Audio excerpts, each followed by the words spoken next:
Hi everybody, Tim Hughes here, CEO and co-founder of DLA Ignite, and with me today I've got Ryan O'Sullivan, and we're going to be talking about his book, Building B2B Relationships, How to Identify, Map and Develop Key Relationships to Win More Business, published by Kogan Page. Ryan, where can people find you? Yeah, well, thanks very much for having me on, Tim, and I really appreciate the chat so far. People can find me very easily on the place to be on social network for business is LinkedIn. So if you Okay. search for Ryan O'Sullivan at introhive, you'll find me there, and happy to connect with people and chat more about what we'll be discussing today. So I really love the book, Ryan. I thought it was really great. I think it's before we came live, we were having a little chat about the importance of at B2B enterprise that we don't try and hold things in our head, that we actually try and map things out. And we're going to talk about that certainly over the next 20 minutes. And there's a lovely, you provide a beautiful framework in here for people to do that, whether they know how to do it and they need a bit of a revision, or whether they don't know how to do it. And I think sometimes what happens is that LinkedIn tends to be full of a lot of transactional, just close the deal, rather than actually we need to think about things before we close the deal, because actually we'll win more of those. So first question is, what was your inspiration behind the book? Well, I've got a bit of an interesting journey. I make it a short story, but as a traditional sales guy, wouldn't consider myself to be particularly academic, but I ended up going down that road. I mean, I don't think anybody listening today needs to be convinced that relationships matter. We all know that inherently, whether it's in our personal life or professional life. But it's always intrigued me about how relationships form. And one thing that I wanted to understand better is, if relationships matter, what is a good quality relationship? And I ended up studying that specific question for my doctorate for 7 years part-time. So that took me on quite a journey, I'd say, and understanding all of that and interviewing the CXOs and whatever else that I did during that process. And for those that understand the purpose of a doctorate or a PhD, it's really about uncovering unique, original insight. And as I was coming to the closure of that, there was some interesting things around how you form a relationship and how the tenets of trust form. And I did some additional stuff around the definitions of trust. But I realized that there was a lot of content already there around trust, and I've got books behind me, David Maister and The Trusted Advisor and The Speed of Trust. Has probably got 10 with trust in the title, but that's a long way to say that the book really was a realization that I'd missed a step out. And if I go back to what I just described around relationships are important, what is a relationship? The step I missed out was relationships are important. Who should you be building relationships with?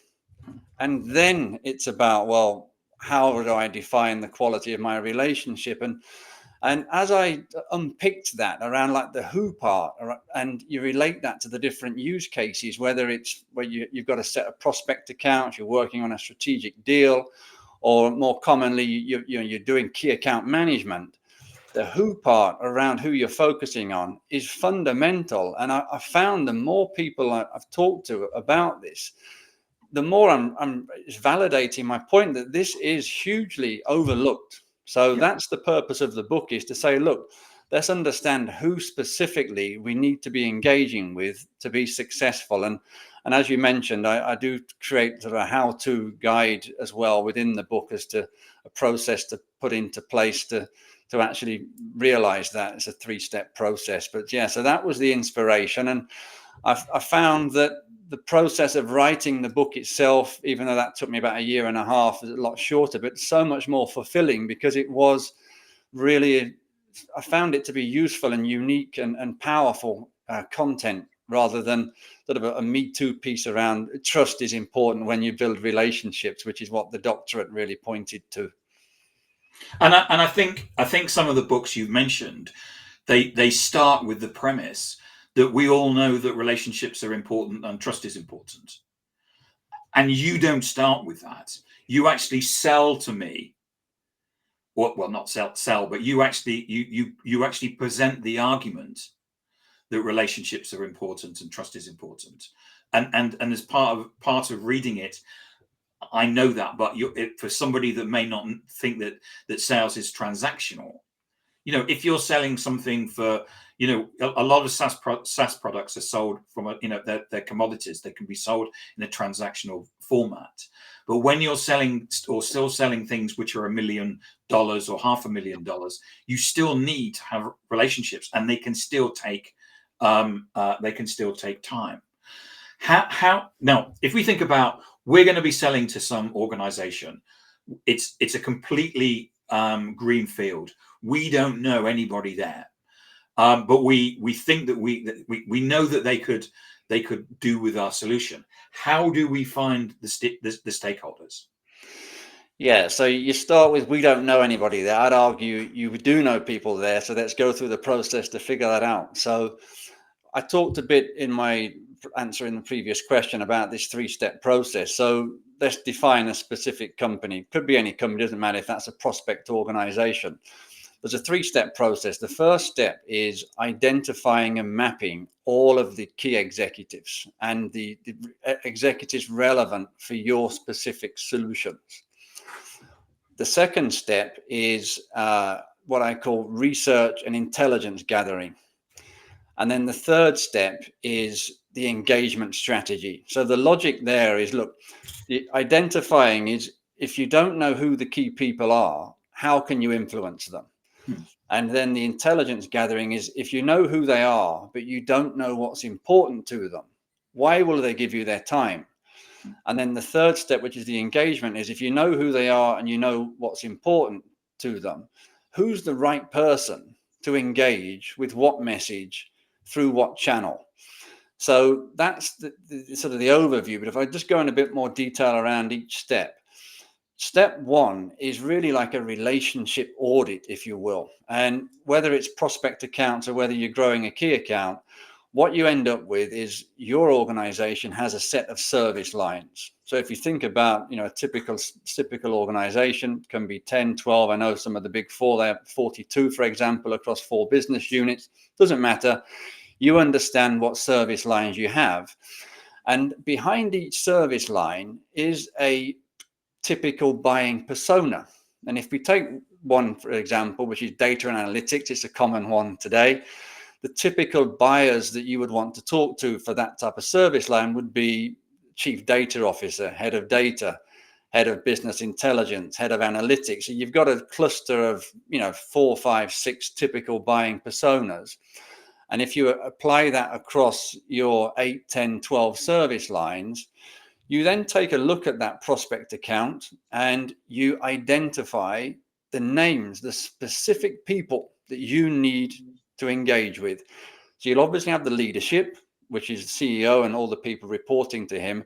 And then you'll populate the specific people that are relevant. And what you end up doing through that process is to zoom in. So you might well have a company. I mean, I've done this many times, but we've got a company in the UK, a big grocery chain. They have over 200,000 employees. But when we did the analysis, there was 140 people that mattered. Yep. In that 200,000 plus organization. You can do that in another 10,000, 20,000 plus organization. You have the same sort of 100 to 150 people. And that in itself is still a large number. So you've got that visibility then, and like, these are the people that matter. And then it becomes a case of like mapping them. So can you figure out where they're located? Is it geographically country, city? Can you figure out where they sit within the org chart, so that you're starting to get a bit of familiarity then around like who knows them. So what have we done in the past? You're sort of pulling this together from CRM systems. You do the walking the corridors, like who have we spoken to, what RFPs have we submitted. Technology like introhive, for where I work, we give you a view of like all of the history that has happened within that organization. So you're immediately starting to build that picture of not only who's important, but what's the history of the organization. And that's leading into step 2 then, which is the research and intelligence gathering. So you've got to feel on the research side, which is the desktop research. So this is nothing new. I think everyone's sort of aware of the importance of desktop research on a company level. So you do all your company reports, you'll look at the earnings calls, you'll do that type of stuff, press releases. But for each of those key individuals, you want to be getting a feel for what are they talking about, what are they saying on LinkedIn, are they on any podcasts like this, or so you can get a feel for their personality, what are they talking about, what's the priorities for them, their business unit and their organization, and that leads into the intelligence gathering piece in step 2, which is looking at who can help you. So if it is, as you described, a greenfield opportunity for you, maybe you're new to the organization, you've got that history then. So maybe it's unlikely that you're the first person ever to call into that organization if your firm's been around for a while. So there'll be a huge amount of history there. So capture that, but also the basic stuff. If you're working for a decent sized company, the ones I always suggest, and I was on a call last week and it really just opened up a few light bulbs, where you do a Boolean search on LinkedIn to say who used to work at that company, my target company, but now works at my company, and who used to work at my company and now works at my prospect company. And you'll be amazed at what that simple analysis throws up. And for one example, this supermarket chain, we only threw up 5. We had 5 people that currently worked at his company that used to work at the prospect. One of them, he knew her, and she worked in the division, which was the number 1 service line that they wanted to penetrate. And, she left a year or so earlier, but, you start to piece all of this stuff together. And other software, like I say, with LinkedIn, Sales Navigator, you can get a feel for your team's relationships within that account.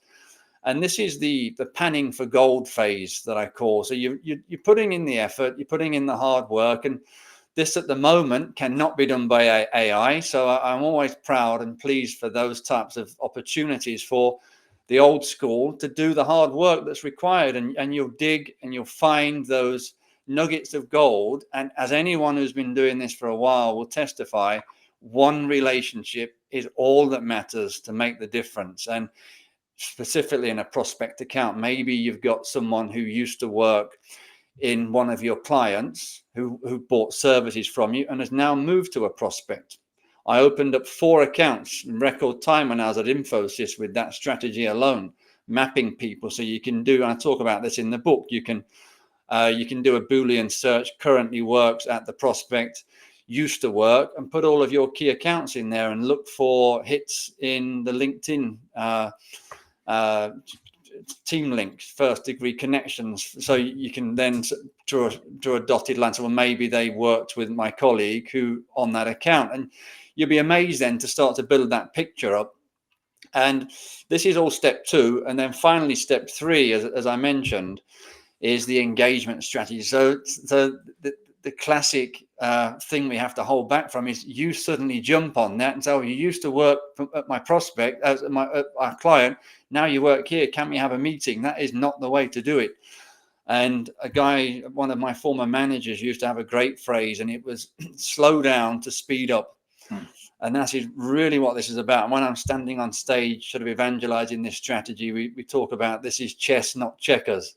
Yeah. Doesn't have the same sort of chestnut drafts as the English equivalent, I suppose. But you get the idea. We've really got to take our time, value these types of nuggets that you uncover. And for the engagement strategy piece, you're then trying to piece all this together. So you're understanding, look, what's the dynamics? Who are the people that have got relationships? Who can I talk to for intelligence? Who can I work with to gather the right type of content to have a conversation with one of those key executives? And do we actually have a route into one of them through all this discussion? And that's when you start to put together your team. So you will have a team on your side made up of these former employees and a bunch of other stuff. So you're a bit of a renegade A-team you're pulling together. And what's the strategy to engage? So I'd typically suggest that you start with the intelligence gathering. You start to figure out who can you talk to that either used to work there, who currently works there, maybe not so senior.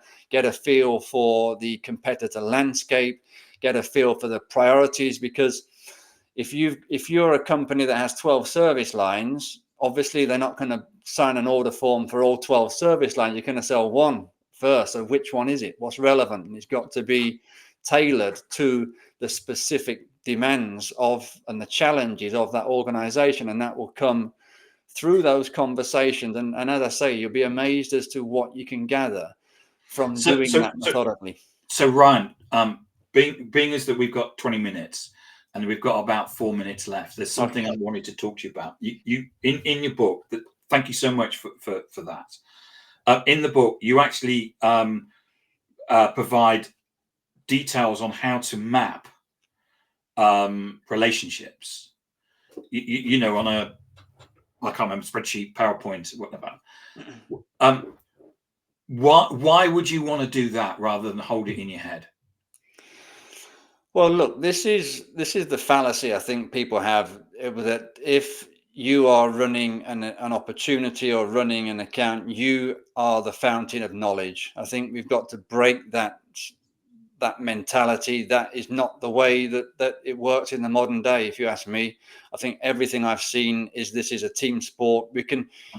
People that have that mindset, they still celebrate the team when they win, but it really is a team. And a lot of the stuff that we see today, and I talk about in the book when the multi-threading in chapter 9 is around the number of stakeholders that are involved in a decision on the client side. And you know, we've talked about how you map across everyone, but when you get into the deal cycle, you're still going to have 10 to 15 people responsible for signing that deal on the one service line.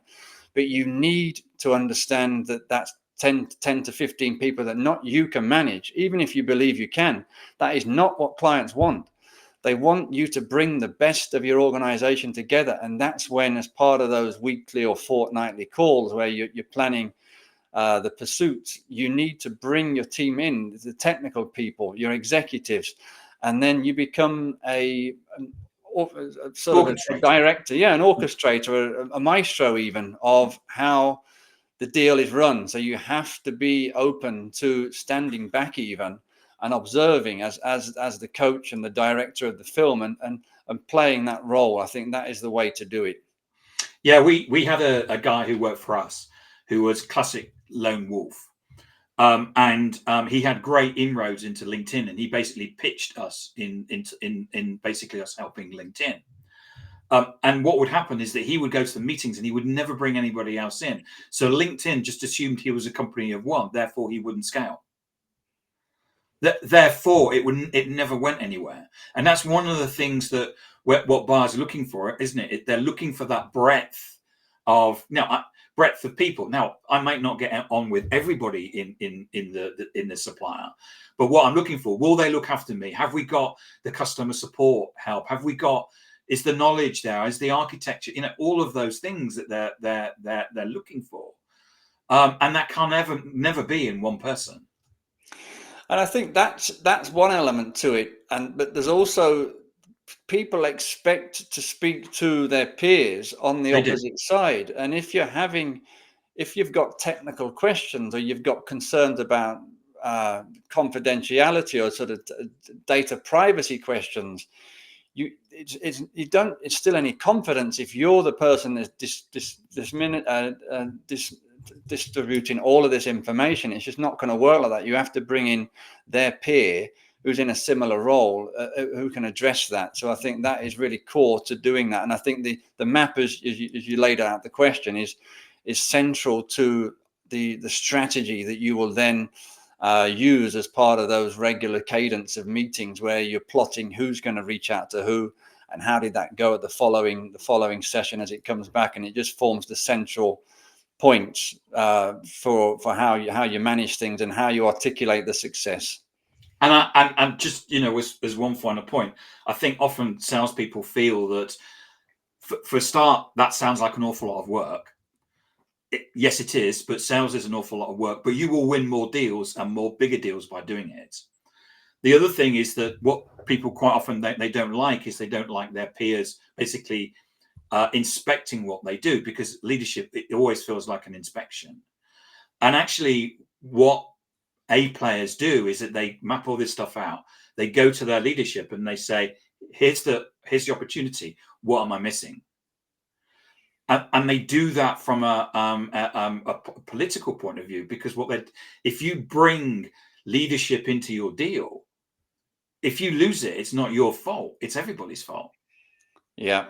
So there's a real political, this isn't just about, take, oh, you missed that. Okay. Yeah, I missed it. That's great. Thanks for the feedback. But also by bringing those people in, the sales director at a certain level, the CEO at a certain level, it's their deal as well.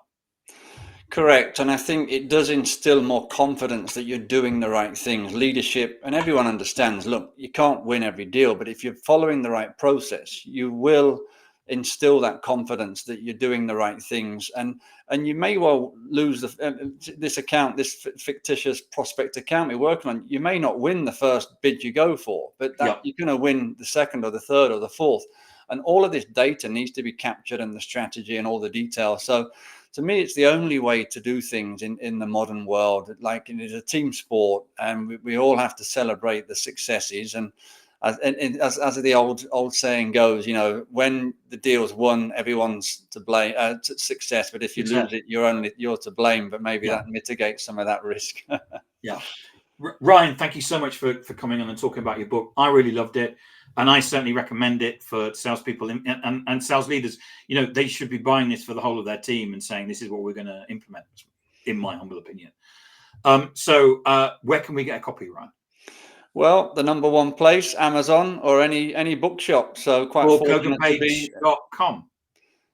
Pardon? Yeah, KoganPage.com is the publisher, Amazon, and then all the bookshops is available. May not be on the shelves. If it's not, you can ask for it, and they'll order it for you. And where can we find you? That's LinkedIn is the best spot for me. I'd be pleasure to connect with everybody and share some thoughts. Again, this is quite curiously, this is a subject I'm very intrigued about, and I love to just talk about this with anybody. So happy to have these types of conversations. Ryan, thank you so much for coming on and talking about your book. It's been excellent. Thank you. My pleasure.